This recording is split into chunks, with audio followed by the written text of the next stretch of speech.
Good morning to all. இது Monday morning. இன்றைக்கி வந்து அருணுக்கு ஆஃபீஸ் லீவு. இன்றைக்கி வந்து ஹோலி இல்லை, ஸோ அதனால் அவங்க ஆஃபீஸில் லீவ் விட்டுருக்காங்க. ஆனால் நேற்று சண்டே இருந்தாலும் ஆஃபீஸ் வச்சுருந்தாங்க. இன்றைக்கி லீவுன்றதால நேற்று வந்து ஆஃபீஸ் வச்சுருந்தாங்க. இருந்தாலும் ஒரு ஆஃப் டே விட்டுட்டாங்க. ஸோ அதனால் இன்றைக்கி மார்னிங் வந்து கொஞ்சம் ஸ்பெஷலாக பண்ணலான்னு சொல்லிட்டு சென்னா வந்து நைட்டே ஊற வச்சுருந்தேன். ஸோ அதில் சென்னா மசாலா பண்ணிவிட்டு அது கூட வந்து பூரி தான் ரெடி பண்ணிகிட்டு இருந்தேன். ஃபஸ்ட்டு சென்னாவை எடுத்து வேக வச்சுட்டு உப்பு போட்டு ஒரு 3 இல்லை 4 விசில் விட்டுடுங்க. சென்னா ஓரளவுக்கு வெந்துடும். அதுக்கப்புறம் வந்து பூரிக்கு மாவு பிணைய ஸ்டார்ட் பண்ணியாச்சு. நான் எப்போயுமே பூரிக்கு வந்து பாதி வந்து கோதுமை மாவும் பாதி வந்து மைதா மாவும் சேர்த்து தான் பூரிக்கு மாவு பிணைவேன். சில பேர் வந்து வெறும் கோதுமை மாவு தான் போடுவாங்க, சில பேர் வெறும் மைதா மாவு மட்டும் போடுவாங்க. நான் வந்து பாதிக்கு பாதி தான் போடுவேன். மந்த்லி ஒன்ஸ் ஒரு தடவை சாப்பிட்றதால எதுவும் ஆகிடாது ஒன்றும். நான் வந்து மாதத்தில் ஒரு முறை பூரி கண்டிப்பாக பண்ணிவிடுவேன். ஸோ போன மாதம் பூரி சாப்பிட்டேன் கடைசியாக. ஸோ அதனால் இன்றைக்கி வந்து பூரி பண்ணியிருந்தேன். அக்காலாம் இருக்காங்களே, ஸோ அதனால தான் பூரி பண்ணி ரெடி பண்ணிகிட்ருந்தேன். நான் சின்ன கப்பில் 2 கப் கோதுமை மாவு எடுத்திருந்தேன். அதே 2 கப் வந்து மைதா எடுத்திருந்தேன். அது கூட வந்து 1 டேபிள் ஸ்பூன் ரவை சேர்த்துருக்கேன். ரவை ஏன் சேர்க்குறோன்னா பூரி நல்லா உப்பி வரும்போது கிறிஸ்பியாக கிடைக்கும். அதுமாதிரி நல்லா பூரி உப்பி வரும். அது கூட வந்து நார்மலாக தண்ணி சேர்த்தே பிசைங்க. சுடு தண்ணியெலாம் போட்டு பிசையணும் அவசியம் இல்லை. இந்த தண்ணியை போட்டு நல்லா பிசைஞ்சிக்கலாம், நார்மல் தண்ணியை போட்டுட்டு. 1 டேபிள் ஸ்பூன் ரவை சேர்த்து பாருங்கள், நல்லா கிறிஸ்பாக பூரி உப்பி வரும். ட்ரை பண்ணி பாருங்கள். அதுக்கப்புறம் மாவு பிணைஞ்சு ஓரமாக எடுத்து வச்சுட்டேன் ஊறட்டுன்னு.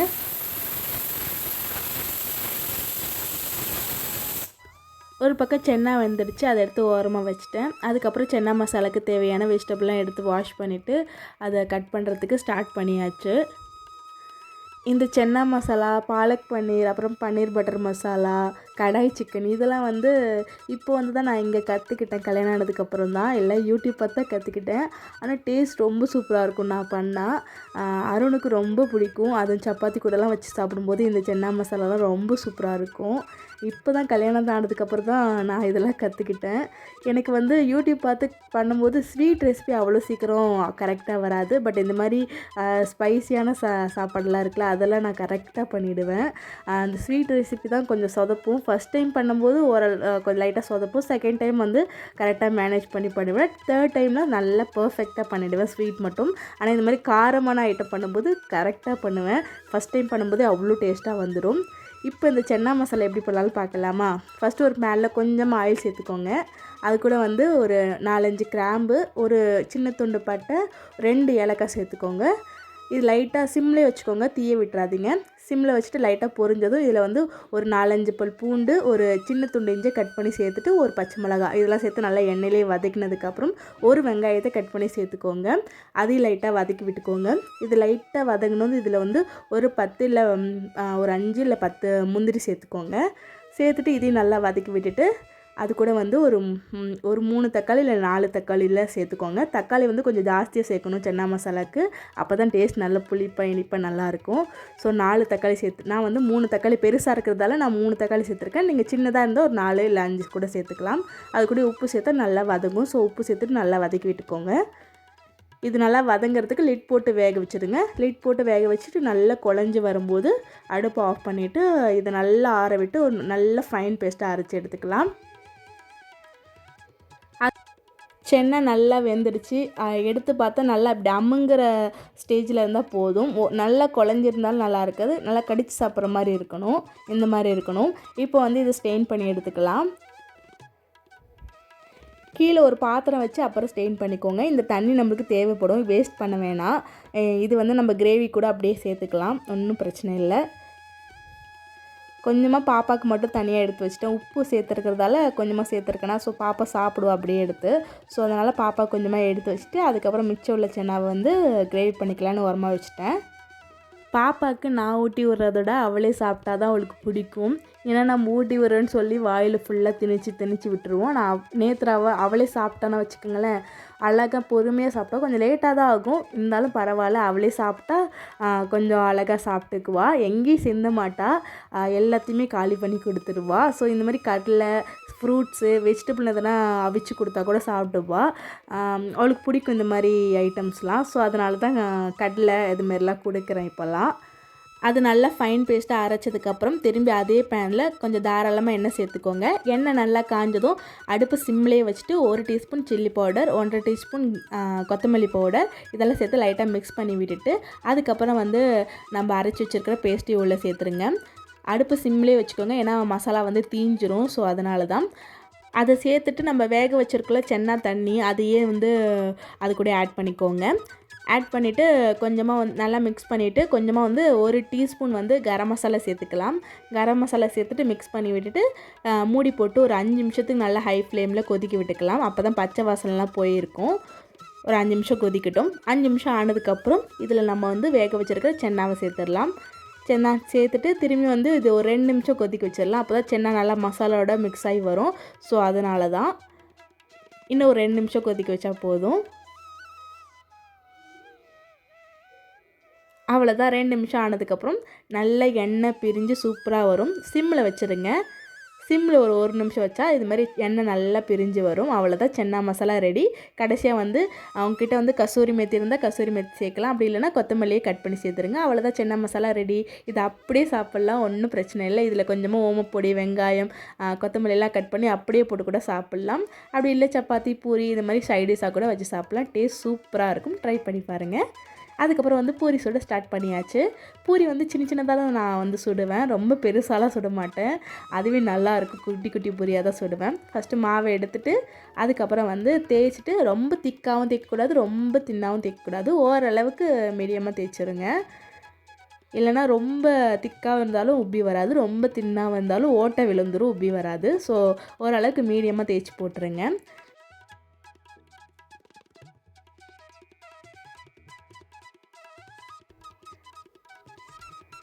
எண்ணெய் நல்லா காஞ்சதும் போடுங்க, அப்போ தான் நல்லா உப்பி வரும். பாருங்கள் எவ்வளோ அழகாக உப்பி வருதுன்ட்டு. பூரி நல்லா உப்பி வரதுக்கு என்னோட டிப் என்னென்னா வந்து 1 டேபிள் ஸ்பூன் நீங்கள் கண்டிப்பாக ரவை சேர்த்துக்கணும். அப்படியே உப்பி வரலன்னா வந்து பாதி மைதா பாதி கோதுமை எடுத்துக்கோங்க. இந்த டிப்பெல்லாம் ஃபாலோ பண்ணி பாருங்கள், பூரி உப்பி வரும், நல்லா சாஃப்டாகவும் இருக்கும், நல்லா கிறிஸ்பாகவும் இருக்கும். ட்ரை பண்ணி பாருங்கள். மேபி உங்களுக்கு மைதா சேர்க்குறதுல விருப்பம் இல்லைன்னா நீங்கள் கோதுமாவே ஃபுல்லாக எடுத்துக்கோங்க. அதில் வந்து ரவை எப்பயும் போல் 1 டேபிள் ஸ்பூன் சேர்த்துக்கோங்க. அதுக்கப்புறம் பூரியெலாம் ஓரளவுக்கு சுட்டு எடுத்துட்டேன். அப்புறம் வந்து சாப்பிட ஸ்டார்ட் பண்ணியாச்சு. சூப்பராக வந்து மார்னிங் பிரேக்ஃபாஸ்ட் சாப்பிட்டாச்சு. மார்னிங் பிரேக்ஃபாஸ்ட்டு கொஞ்சம் ஹெவியாக இருக்கிறதால லஞ்செலாம் வந்து ஹெவியாக சாப்பிடல. அது மட்டும் இல்லை, இப்போ இன்றைக்கி கொஞ்சம் வெளில போகிற வேலை இருக்குது.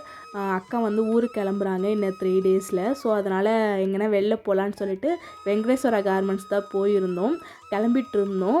பிரேக்ஃபாஸ்ட்டே வந்து ஒரு 11 மணிக்கிட்ட தான் சாப்பிட்ருந்தோமா. ஸோ அதனால் வந்து லஞ்ச் வந்து லைட்டாகவே சாப்பிட்டுக்கலாம். அதுமாரி வந்து கிளம்பணும்ல, டைம் ஆகும், பாப்பாவெல்லாம் கிளப்பி கூட்டிகிட்டு போகணும்ல. ஸோ லேட் ஆகும்ல, அதனால வந்து லஞ்சு கொஞ்சம் லைட்டாக தான், கொஞ்சமாக சாதம் வச்சுட்டு சென்னா மசாலாவே இருந்தது. ஸோ அதையே வச்சு சாப்பிட்டு கிளம்பியாச்சு.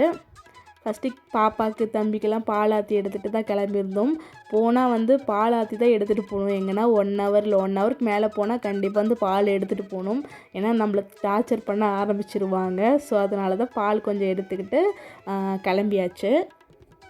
கல்யாணத்துக்கு முன்னாடிலாம் ஹேண்ட்பேக் மாட்டுற பழக்கமே இல்லை. எனக்கு ஹேண்ட்பேக்கும் பிடிக்காது. இப்போல்லாம் வந்து கண்டிப்பாக கம்பல்சரி ஹேண்ட்பேக் தேவைப்படுது.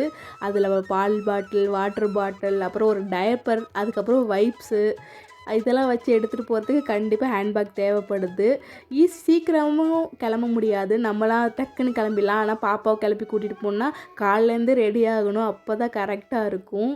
என்ன பண்ணுறது, இதெல்லாம் பண்ணி தானே ஆகணும். அதுக்கப்புறம் வீடெல்லாம் லாக் பண்ணிவிட்டு ஜன்னல்லாம் சாத்திட்டு கிளம்பியாச்சு.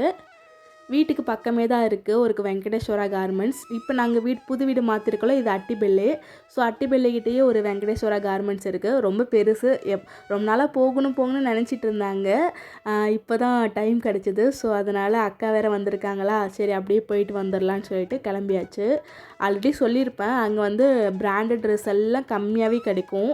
நம்மளுக்கு ரொம்ப பாதிக்க விலைக்கு இன்னும் கம்மியாக தான் நம்மளுக்கு கிடைக்கும். ஸோ அதனால் மேக்ஸிமம் வந்து நேத்ராக்கு அங்கே தான் ட்ரெஸ் எடுப்பேன். இவ போட்டிருக்க ட்ரெஸ் கூட அங்கே தான் நான் எடுத்தது. எனக்கும் மேக்ஸிமம் அங்கே தான் எடுப்பேன். நல்லாயிருக்கும், குவாலிட்டி சூப்பராக இருக்கும்.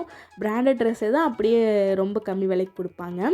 அதுக்கப்புறம் ஆட்டோ புக் பண்ணியாச்சு. அக்காவும் நானும் வந்து ஆட்டோவில் வர மாதிரி, பாப்பா அப்புறம் வந்து அருண் வந்து அக்கா பையன் இருக்கான்னு அவனையும் வந்து அப்படியே வண்டியில் கூப்பிட்டு வந்துட்டாங்க. எங்கள் பின்னாடியே வந்து ஃபாலோ பண்ணிட்டு தான் வந்துருந்தாங்க. அக்கா ஊருக்கு வந்ததுலேருந்து எங்கேயுமே கூட்டிகிட்டு போகல. பெங்களூர் வந்ததுலேருந்து என்ன பண்ணுறது, அக்காவுக்கு ஆனால் எங்கேயும் சுற்றி பார்க்குறதுக்கு விருப்பமும் இல்லை. எதுக்கு வீட்டிலேருந்து டைம் ஸ்பெண்ட் பண்ணாவே நல்லாயிருக்கும். சுற்றிட்டு இருந்தால் நம்மளுக்கு தானே டயர்டு. அதுவும் இந்த குழந்தைங்களாம் வச்சுட்டு போகிறது இன்னும் கஷ்டம் இல்லை. ஸோ அதனால் எங்கேயுமே போகல. இருந்தாலும் ஊருக்கு போகிறாங்க, இன்னும் 2 நாளில் போகிறாங்களா. ஸோ அதனால் கடைக்கு மட்டும் போய் எதனா ட்ரெஸ் வாங்கிட்டு வந்துடலான்னு சொல்லிட்டு தான் போயிருந்தேன். நான் எதுவும் வாங்கலை, பாப்பாவுக்கும் எதுவும் வாங்கலை. அக்காவுக்கு மட்டும் தேவையானது வாங்கிக்கிட்டாங்க. வெங்கடேஸ்வரா கார்மெண்ட்ஸ் வந்து பெங்களூரில் நிறைய பிரான்ச்சஸ் இருக்குது. அட்டிப்பள்ளியில் ஒரே ஒரு பிரான்ச் தான் இங்கே இருக்குது. ஸோ இது வீட்டு பக்கமே இருக்கிறதால நம்மளுக்கு ஈஸி, டக்குன்னு போயிடலாம். ஒரு 10 நிமிஷம் இல்லை 1/4 மணி நேரம் தான் ஆகும் போகிறதுக்கு.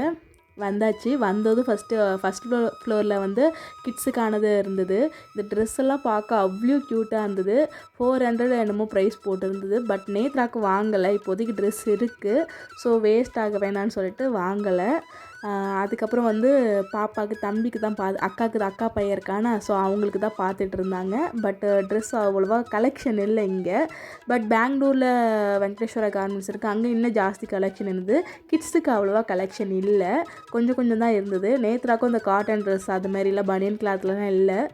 இந்த மாதிரி கொஞ்சம் ஃப்ராக்ஸ் தான், இந்த ஒரு ஃப்ராக் மட்டும் தான் இருந்தது. பட் பரவாயில்ல, ரேட்லாம் பரவாயில்ல. 120, 129 அப்படி தான் இருந்தது. பட் நேத்ராக்கு எதுவும் நான் வாங்கலை. நேத்ரா அங்கே வந்து பாருங்கள் எவ்வளோ அழகாக விளையாண்டுட்டு இருந்தான்னு சொல்லிட்டு. அவளுக்கு வெளில வந்தால் ஒரே ஜாலியாக விளையாண்டுட்டு இருப்பாள். அதுக்கப்புறம் வந்து மென் செக்ஷன் போயிருந்தோம் மேலே. அதுவுமே வந்து அருணுக்கு வந்து ஒரு டிஷர்ட் வாங்கியிருந்தோம். டிஷர்ட் இல்லை, ஸோ அதனால் ஒரு 300 தான் போட்டிருந்ததா, 299. ஸோ நல்லா இருந்தது பார்க்குறதுக்குன்னு சொல்லிட்டு அருணுக்கு மட்டும்தான் ஒரு டிஷர்ட் வாங்கியிருந்தேன். இந்த டிஷர்ட் வந்து ஆல்ரெடி அருண்கிட்ட இருக்குது, இங்கே தான் நான் வாங்கியிருந்தேன். அதே ப்ரைஸில் தான் இருந்தது. சும்மா பார்த்துட்டு இருந்தேன். அதுக்கப்புறம் இந்த குர்த்தி செட்லாம் பார்த்துட்டு இருந்தேன். கொஞ்சம் நல்லா இருந்தது. பட் அருணுக்கு போட்டால் நல்லா இருக்காது. சும்மா பார்த்து வீடியோ எடுத்துகிட்டு இருந்தேன். எல்லாமே இருக்குது, ட்ரெஸ்ஸு, ஸ்லிப்பர்ஸ்ன்னு சொல்லிட்டு எல்லாமே இருந்தது. நேத்ரா வச்சுட்டு அருணால் சமாளிக்கவே முடியல. கொஞ்சம் கூட கீழே இறங்கி ஓடிடுறா, எங்கே போகிறான்னு கூட கண்டுபிடிக்க முடியல. கொஞ்சம் கஷ்டமாக இருந்தது. அருண் வந்து பார்த்துக்கிறதுக்கே முடியல அவங்களால. அவள் இறங்கி ஓடி போயிட்டா. இந்த டிஷர்ட் தான் அருணுக்கு ஒன்று வாங்கியிருந்தோம், 299. அதுக்கப்புறம் கிட்ஸ் செக்ஷன், மின் செக்ஷன்லாம் முடிஞ்சதுக்கப்புறம் மேலே வந்து லேடிஸ் செக்ஷன் போயாச்சு. எங்கள் அக்காவுக்காக தான். அக்கா வாங்குறேன்னு சொல்லியிருந்தாங்க டிஷர்ட்ஸு, அப்புறம் வந்து டாப்லாம் வாங்கணுன்னு சொல்லியிருந்தாங்களா. ஸோ அக்கா போய் பார்த்துட்டு இருந்தாங்க. நான் சும்மா அப்படியே ஒரு வீடியோ எடுத்துகிட்டு இருந்தோம். ரொம்பலாம் எடுக்கலை. எங்கள் அக்கா ஒரு 2 ட்ரெஸ் தான் எடுத்திருப்பாங்க. அதுக்கு தான் ஒரு 4 மணிக்கு என்னமோ தான் வீட்டிலேருந்து கிளம்பியிருந்தோம். ஆனால் வீட்டுக்கு வர்றதுக்கு 8:30 ஆகிடுச்சு. அந்த மாதிரி அவ்வளோ நேரம் இங்கேயும் சுற்றி பார்த்துட்டு இருந்தோம். எடுக்கிறோமோ இல்லையோ எல்லா செக்ஷனையும் பார்த்துட்டு இருந்தோம். அனார்கலி செட்டெல்லாம் சூப்பராக இருந்தது. அந்த ஃபஸ்ட்டு ஒன்று இருக்குல்ல, அது ரொம்ப பிடிச்சிருந்தது எனக்கு, கலர் காம்பினேஷன். பட் நான் எடுக்கலை, எங்களுக்கு இப்போ பட்ஜெட் இடிக்குது. ஸோ அதனால் நெக்ஸ்ட் மந்த்தில் பர்த்டேக்கு வாங்கிக்கலான்னு சொல்லிட்டு நாங்கள் வந்தாச்சு. சும்மா ஒரு ரவுண்ட் பார்த்துட்டு இருந்தோம். ரேட்லாம் ரொம்ப சூப்பராக கம்மியாக இருந்தது. அதுக்கப்புறம் இந்த ஸ்டெப்ஸ் பக்கம் ஒரு கிளாஸில் ஒரு டோர் மாதிரி வச்சுருந்தாங்க. அங்கே நிறைய வந்து குரங்குங்க விளையாண்டுட்டு இருந்ததா, அது நேத்ரா பார்த்துட்டு இருந்தா. நேத்ராவுக்கு வந்து இந்த அனிமல்ஸ்லாம் ரொம்ப பிடிக்கும், அதில் டாக் ரொம்ப பிடிக்கும். ஸோ அதனால் அவள் அழகாக பார்த்துட்டு இருந்தாங்க. அதுக்கப்புறம் லேடிஸ் செக்ஷனில் எங்கள் அக்கா ட்ரெஸ் எடுத்ததுக்கப்புறம் மேலே வந்து ஃபுட்வேர் செக்ஷன் வந்திருந்தோம். ஃபஸ்ட்டு கிட்ஸுக்கு தான் ரொம்ப சூப்பரான ஷூஸ்லாம் இருந்தது. அதுவும் பாய்ஸோட கேர்ள்ஸுக்கு தான் இன்னும் அழகழகான கலெக்ஷன் இருந்தது. ரேட்டும் ரொம்ப சூப்பராக பரவாயில்லையாக இருந்தது. பட் நேத்ராக்கு எதுவும் வாங்கலை, ஆல்ரெடி ஃபுட்வேர் வச்சுருக்கா. ஸோ இருக்கிறது போட்டுக்கிட்டோன்னு சொல்லிட்டு விட்டாச்சு, இப்போதைக்கு வாங்கலை. சும்மா ஒரு ரவுண்டு பார்த்துட்டு இருந்தோம். அதுக்கப்புறம் இந்த பக்கம் கொஞ்சம் வந்து குக்கிங் தேவையான ஐட்டம்ஸ் வச்சுருந்தாங்க. அப்புறம் வந்து ஹோம் டெக்கர் ஐட்டம்ஸ்லாம் இருந்தது. ரொம்ப கலெக்ஷன் இல்லை, கொஞ்சம் வச்சுருந்தாங்க. அப்புறம் ஃப்ளாட் ஸ்லிப்பர்ஸ்லாம் கூட இருந்தது. அதையும் சும்மா வீடியோ எடுத்துக்கிட்டேன். எதுவும் வாங்கலை, சும்மா தான் வீடியோ எடுத்திருந்தேன். அப்புறம் மென்ஸுக்கு, அப்புறம் வந்து லேடிஸ்க்கெலாம் ஷூஸ்லாம் இருந்தது. அப்புறம் வந்து இந்த சாரீஸ்க்கு போகிற இந்த ஸ்லிப்பர் பார்த்தோம். ரொம்ப சூப்பராக இருந்தது. பார்க்குறத விட இதை போட்டு பார்க்கும்போது இன்னும் அழகாக இருந்தது. சாரீஸ்க்கெலாம் போட்டால் ரொம்ப சூப்பராக இருக்கும். எனக்கு ரொம்ப பிடிச்சிருந்தது. எங்கள் அக்காவுக்கும் ரொம்ப பிடிச்சிருந்தது. பார்த்துட்டு 2 பேரும் ட்ரை பண்ணி பார்த்துட்டு இருந்தோம். ரேட்டு வந்து 600ன்னு போட்டிருந்தது.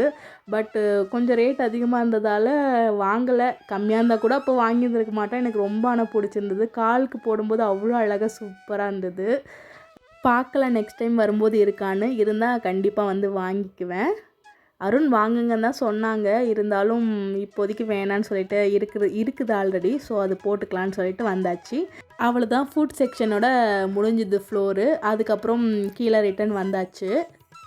ஒரு 4 மணி நேரமாக தான் அந்த கடையில் சுற்றிட்டு இருக்கோம். ஆனால் வந்து எதுவுமே வாங்கலை. ஒரு 4 ட்ரெஸ் தான் எங்கள் அக்கா வந்து ஒரு 2 பேண்ட்டும் 2 டாப் தான் வாங்கியிருந்தாங்க. அதுக்கு தான் ஒரு 4 ஹவர்ஸாக அந்த கடையில் சுற்றிட்டு இருந்தோம். வாங்குறோமே இல்லையோ அது பார்க்கும்போது ஜாலியாக இருக்குல்ல. சும்மா போய் ஒரு ரவுண்டு விண்டோ ஷாப்பிங் அது ரொம்ப நல்லா இருக்கும்ல. ஸோ அப்படியே பார்த்துட்டு அதுக்கப்புறம் பேக் பண்ணிவிட்டு வீட்டுக்கு வந்தாச்சு. வீட்டுக்கு வந்து வரும்போது வந்து எப்படியோ ஆட்டோ கிடச்சிடுச்சு புக் பண்ணதும். பட்டு ரிட்டன் வரும்போது ஆட்டோ கிடைக்கவே இல்லை. புக்கிங் யாருமே எடுக்கலை. ஸோ அப்புறம் என்ன பண்ணோம், பைக் புக் பண்ணியிருந்தோம். பைக்குமே ஒரு 1/2 அன் ஹவர் கழிச்சு தான் புக் ஆயிடுச்சு. ஸோ அதனால் பைக்கில் எங்கள் அக்கா வர சொல்லிவிட்டு நாங்கள் வந்து நானும் அருண் அப்புறம் பாப்பா அப்புறம் அக்ஷித் எங்கள் அக்கா பையன் அவனு வந்து பைக்கில் வந்தாச்சு. எங்கள் அக்கா அப்படியே எங்களை ஃபாலோ பண்ணிவிட்டு அப்படியே வீட்டுக்கு வந்தாச்சு. அவ்வளோதான் கைஸ், இந்த வீடியோ இதோட முடிச்சுக்கிறேன். இந்த வீடியோ உங்களுக்கு என்டர்டெயின்மெண்ட்டாக இருந்தால் இந்த மாதிரி வீடியோக்கு நம்ம சேனலை சப்ஸ்கிரைப் பண்ணி வச்சுக்கோங்க. அவ்வளோதான் கைஸ், நெக்ஸ்ட் வீடியோவில் பார்க்கலாம். பாய்.